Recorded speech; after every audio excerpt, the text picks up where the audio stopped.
All right. Okay, so we're recording again. Hi, Matt. And I'm at. Yeah, so LFD research. This is August of 23. We started recording in August of 15. Yeah, Long that's been a time. while. And yeah, I wouldn't suggest going back to watch those videos. Ironically, first video to post on the channel was our second recording session. Came off so much better, so much smoother, so much cleaner. I'm kind of tempted to see what would happen if we went back and revisited that with a high-speed camera. Ooh. Because that was the Yeah, boiled air duster. that would probably be pretty interesting. I've still got that burner. I'm gonna rebuild it actually. Yeah. And don't we still have that pot that was like insane? No, the pot got scrapped because it was It was one with the burner mount. it decided to weld itself or permanently bond itself to that stand. I mean, So I the think fact that we were doing slow motion that was like either 120 or maybe 240 frames per second, and we uh-huh. still saw a column of water as the pot was being forced off of it. It's like, ooh, that would look glorious in real high speed. Yeah, it would.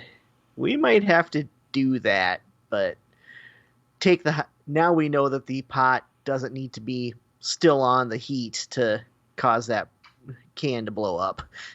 Yeah, true enough. It took us a long time to do it, but yeah, it came out really, really cool. But Mm-hmm. you go back and you watch the ice test videos. Oh, those look Uh, bad. That was our first time actually trying to work together. Do not suggest trying to pick it up and run that way. We're definitely work more in sync now than we did then. yeah, a little bit of practice, it Uh, pays off. Lots and lots of practice. Unfortunately, we haven't been posting a lot because in that time period, we've both got families. Yeah. So we have a lot of kids, all under the age of 10. So Mm-hmm. our lives are incredibly busy. Yeah, And well, the truth is, we don't like posting stuff that's not to at least a semi rigorous scientific standard. yeah, it's hard to do casual videos. I mean, one of my favorite videos that we did was the the M193 testing. We actually did run the test for M855. The results were not as great as I would like.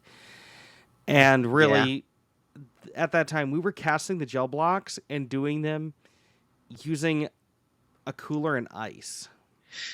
And really, we Uh-huh. want to get a better standard for the gel to get it way more precise and calibrated, and we're 100% sure on it before we do Mm-hmm. testing.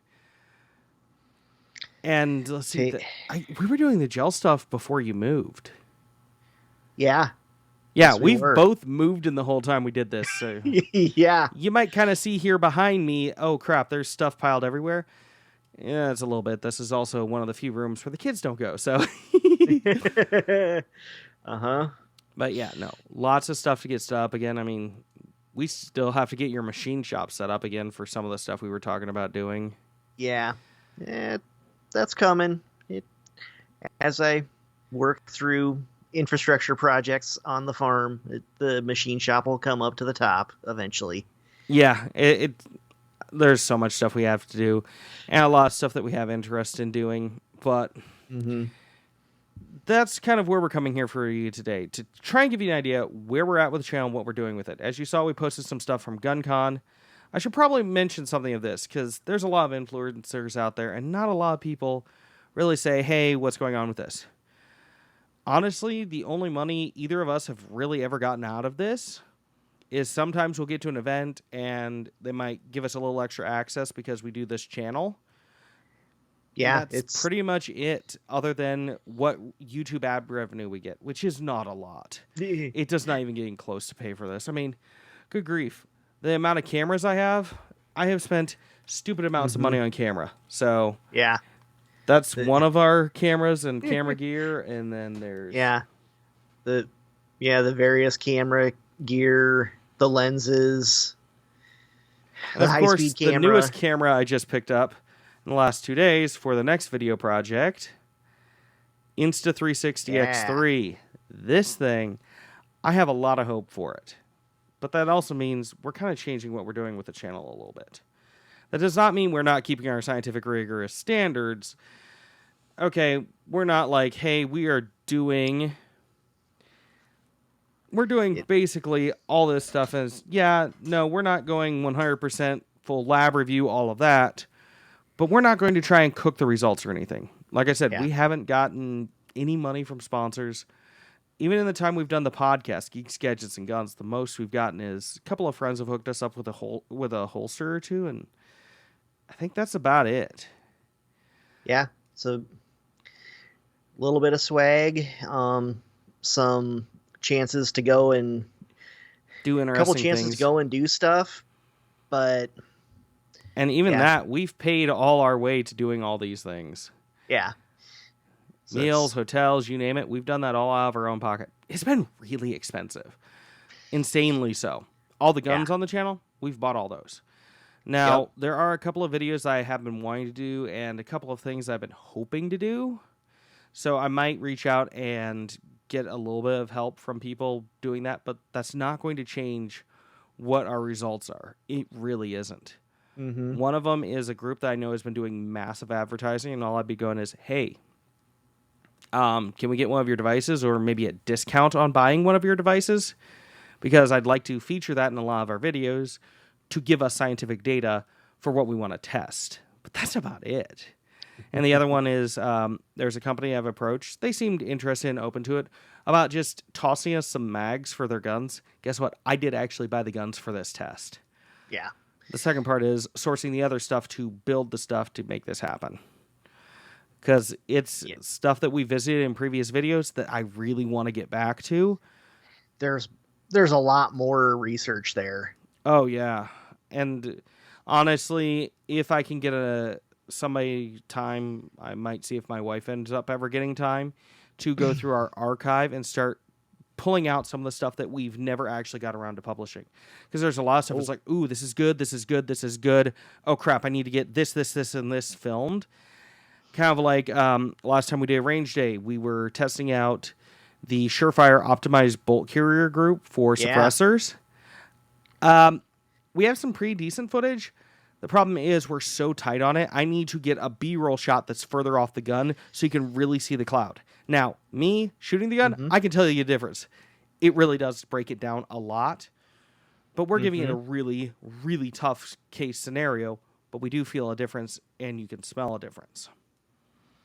But one interesting thing on that we will end up showing in the video is the optimized bolt carrier group does not bounce at all, even on high speed. Mm-hmm.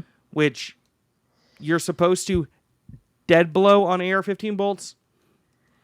You don't get enough dead blow. Most of them will bounce, like 99% bounce.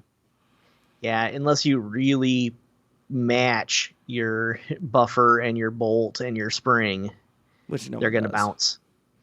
Yeah. But some other stuff we recently picked up is we've got some night vision, so that's the thing we're planning on testing. Yep. Night vision content. But mostly what I'm thinking of testing on that is, hey, so if you've got a can, you're going to use it at night. If somebody's looking at you through night vision, what do they see? Because I don't know if any of you have been watching like Brass Facts or T-Rex Arms or some other channels that will show night vision video content. Some of those things, you start seeing those cans glowing like a popsicle. Yeah. And I've heard there are certain coatings that are on suppressors. I happen to have one of the suppressors that supposedly has the low IR coating. Mm-hmm. So I can test that against others of the same line that have the standard coating. That's one video that'll be coming up. And we're also going to be branching out to non-firearms content. So there's been stuff we've been playing with for a few years, like VR content. Not saying that I'm going to be going, hey, here's this VR thing, go buy this VR thing. No. We're turning into a gaming channel. I mean, we could. I mean, just showing off the pretty gaming computers that I've made. Though, honestly, at this point, it's like, I'm not spending the money on a 4090. but they look pretty damn cool. Yeah. But No. really, it's the VR stuff because I've got a treadmill and doing some content showing how that works and Yeah. a few other things. It's really want to expand out because we've been working with 3D printers for 4+ years. You've been working with it since before we met. Yeah. I've been working with it since like 2019, and I've had a lot of failures with printers. So we can probably do one or two just covering a couple of the printers I've had and the issues I've had with them. Mm-hmm. Yeah. And when I say issues, I truly do mean issues. Yeah, that just the weird stuff that can happen has happened to you. Yeah. But again, it's all par for the course. So opening up a few of those other things, and a lot of this comes down to the way of thinking. Now, you're like, okay, so you guys have called yourself LFD Research for years. Other than that time when you first started the channel and you accidentally misspelled it. Oops. I did not realize that I had messed up LFD Research, and yeah, I think I put LDF Research on YouTube when I wrote in the channel name. Oh. Or when I started the monetization and I started on the wrong channel because, oops. Oh, and then I finally got that fixed after a while, and then they changed the standards and we weren't meeting it, and then we were. I think probably the craziest moment on the channel is when we got more than 20,000 likes on a single video with no dislikes. Mm-hmm. No, not 20,000 likes. 20,000 views and no dislikes. That's an insane time period. That YouTube doesn't do that. There's always some asshole. Yeah. But I mean, I was tracking it for a while on my personal Facebook. We had that. But in case anybody's wondering where LFDs comes from, it's actually an homage back to one of my favorite books. Live Free or Die by John Ringo. This is the Troy Rising series, book 1. I thought this was a really interesting take, and I really kind of love the idea of the name the main character gave to his corporation, LFD. Now, that's not 100%, but really I like the idea of that. It's very subtle and very free, but we really don't want to die. We want to live free. That's really what it comes down to. And that's where the VR stuff comes in. Living free, trying new experiences. And secondarily, going in there and in VR, using that to do your practice and your training and deal with the, oh crap, things are going wrong. You can get far enough absorbed into VR where you're like, I can't get my gun to work. How do I make my gun work? Oh crap. And yes, the controls fight you on that. But that's almost a good thing because you have to work harder at actually being able to control it and be able to work with it because it's fighting you. Mm-hmm. There's a couple of other things we want to look at. More people would call more towards a prepper mindset. I'm more like, hey, what if stuff goes wrong? And part of the premise we're going to use on that is actually something that happened in both of our lifetimes in this area. And it was a major reason to evacuate entire towns. Yep. Actually, I was evacuated from the town I was in at school that time because we were under threat and it was moving our direction. Yes. Giant clouds of toxic vapor from industrial accidents are no joke. Yeah. But that is a thing, and that's kind of one of the premises we're going to do behind this. But it's a question that one of our friends asked us, and it led us down an interesting rabbit hole. Like one of our podcast listeners asked us, 5'7" in a spaceship, what happens? And we stumbled on that whole oxyacetylene thing. Yeah. That was strange. I'm not sure if we ever got around to posting video of it. We were having tons of problems with that. It was reacting with the balloons. And it melted the balloon. Oh, yeah, it would eat the balloon from the inside out, which had to have been changing the ratios, which made it harder to actually do repeatable tests. And then we and we were having the mix constantly get it off. So we test it, fill a balloon, go out, test it, and then the mix is off next time we come back. It's like, okay. Yeah. Just Weirdness. But we did have a couple of times where we found it repeatable, where we were actually seeing ignition via high-speed video directly in the shape of the mock wedge.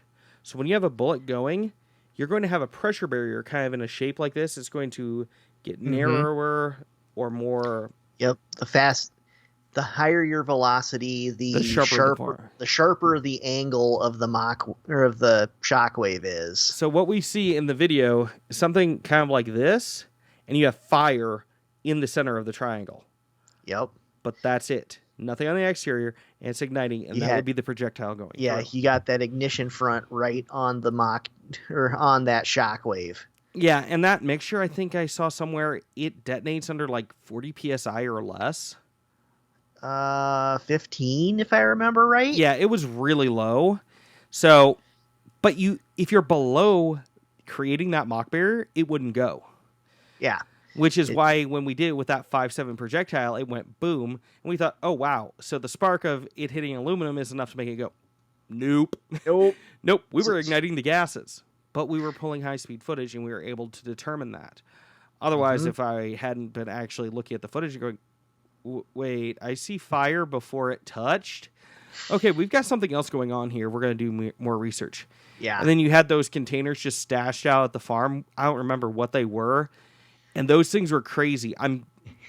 We never fully figured it out, but I think what was happening is those containers would shrink down as you went to the bottom. So what you would do is, we're kind of thinking the shrink wrap almost created like a pressure wave, and then that would narrow, condense, and create a detonation at the far end of the tube, which is really damn cool. Yeah. But yeah, just crazy stuff going on with that one. Oh, I know. And we should probably get back to that at some point, but time, effort, lots of money.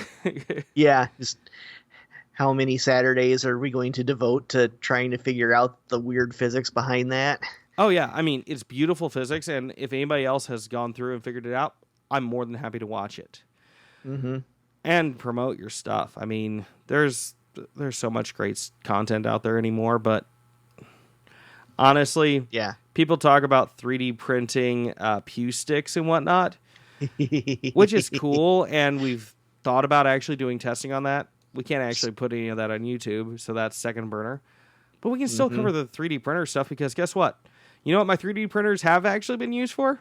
Printing nerdy stuff. Really fun, nerdy stuff. I've been printing out like Legos for my kids and stuff to connect Duplos to Brio trains. Or like for me, my son broke his scooter, and it was just like this cheap plastic bit they broke. I'm like, screw it. Went in, designed myself my own 3D cylinder, and have that holding the axle in place so he can keep using the scooter, not dependent on, oh yeah, this little plastic injection molded cap on the end. It's like, that was so chintzy to begin with. Yeah, it's like, that's what 3D printers are for, is little plastic parts. Yeah, I'm no CAD engineer. My CAD design skills are negative 50. He's the CAD engineer. Right before we jumped on, I was designing night vision mounts. And I just went out and bought them. Yeah, those are expensive, but yes. Yeah, that's why I'm designing one in CAD to 3D print. We've got a couple of, test shots we've already taken just to see what it looks like, and I think we can be able to record this pretty well, but again, we're planning on testing this, and it's not just like, test it, whatever. What do heat shields do to that? How many round counts do you need to get up to that glow stick? What barrel length? What caliber? Little things like that, because how much you're going to stop is going to definitely change what your results are. So, it's all kinds of whatever cool stuff is coming. Yeah, and really that's what we want to test and what we want to look at. But expand into other cool stuff that we play with, because why not? Oh, yeah, come on. A full VR setup with a VR room and a VR slide mill, yes, that's insane Mm-hmm. content. Though I Yep. still have to get that thing dialed in to be working properly. How much of Yeah. what we do actually requires dialing it in properly? That seems to be a recurring thing, is having the time to dial it in properly. Yeah. What's this? What's this time thing again? But again, Um, it's a theoretical concept where when you don't have kids around, you actually have the ability to finish projects. mm, oh, Yeah, it's been a long time since I've experienced any of that.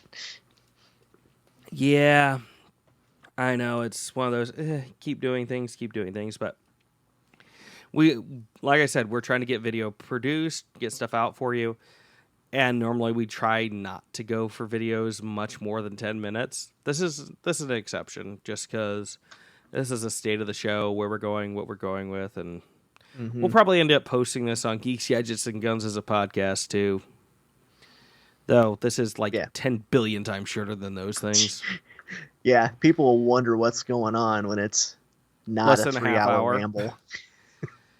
But in all seriousness, thank you guys for supporting the channel, and we're going to definitely branch out of where we've been, which has pretty much been pure gun content and physics aspects.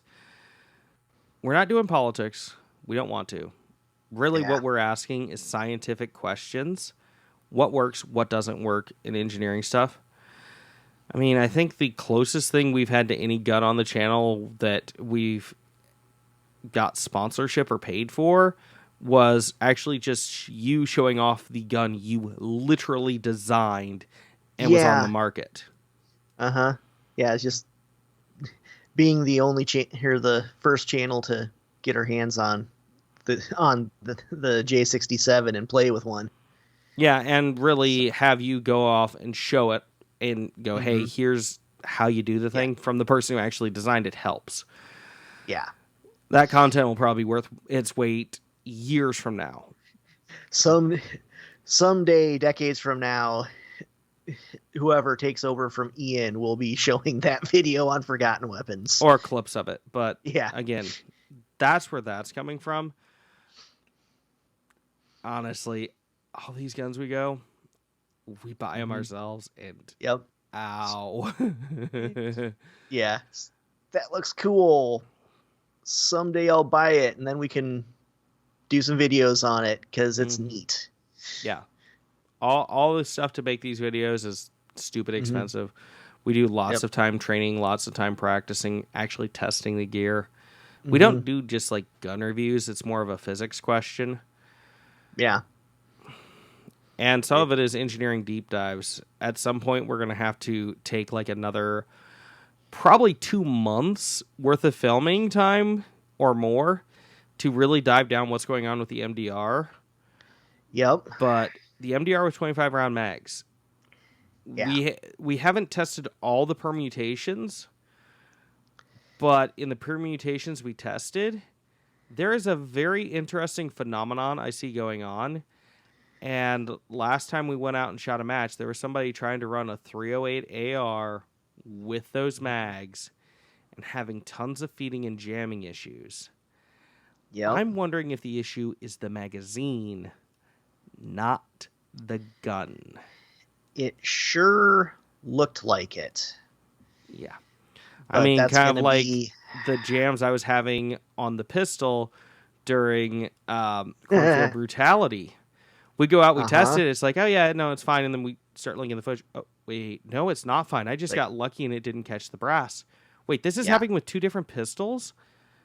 Okay, we Uh-huh. need to get a different camera angle to see what's going on here because something weird's going on. Yeah. And just that detailed work with the high-speed camera, and go out and spend another couple sessions. Oh yeah, I mean, those things And are so hot and so long. It takes us per high-speed clip about 30 minutes. yep. And that's 4 seconds of real time, 3-4 seconds of real time. Takes about a half hour to film. Yeah, it's the max buffer on that camera is 4 seconds. That is not from us setting up. to us starting again. No, that's from us starting the clip, filming it, waiting for the video, double checking the video's got what we need, saving it out. Trust me, I wish we could save them all out in like full raw footage and everything. No. Those take about an hour a piece to save out. We can't afford the time to do that. So we got to do compressed. I wish we didn't, but there's only so much time in the world. I mean, hell, you bought that camera out of your own money. I've got all these other cameras out of my own money. Our ammo budgets come out of our own money unless we reloaded ourselves. And oh, wait, we bought all the components for that. Yup. Yeah. We don't have any sponsors. It's just two guys who are really interested in this stuff. Yeah. And that's how we plan to stay on the channel. Chasing our interests, chasing what's going for us. Yeah. I think the next video after this is one that we're working on. And, of course, our co-host on Geeks, Gadgets, and Guns, Adam, he's actually working up a custom musical number for that thing for us. So that's going to be really awesome, too. Yeah. But we're going to see how that goes and see where we go with that. But this has been way too long, considering I was hoping to keep it at 15 minutes. Uh-oh. Par for the course. But guys, thank you for staying with the channel. And if you choose to keep supporting us, we'd love to have you come. Because remember, this is all about living free. Whatever that freedom means to you, it's about living free. We don't want to impose anything on anybody. All we want to do is keep everyone free to live life the most happy way they can. That's really it. Exactly. And, you know, being prepared in case there's an emergency. Because there are emergencies. Keep living. God. I mean, just in the last decade, we've had people have to evacuate entire neighborhoods or towns because, oh, right, a dam 200 miles north of here burst. Oh, God, you have a wall of water coming in 107 feet above the normal water stage. That's going to wipe out the entire town to a certain extent. Can you get out? What if you don't have power when you're trying to get out? What options do you have? That's a little secret that kind of gives you an idea of where we're going with the next video. So, guys, thank you all for sticking with the channel. Stay tuned. See you guys.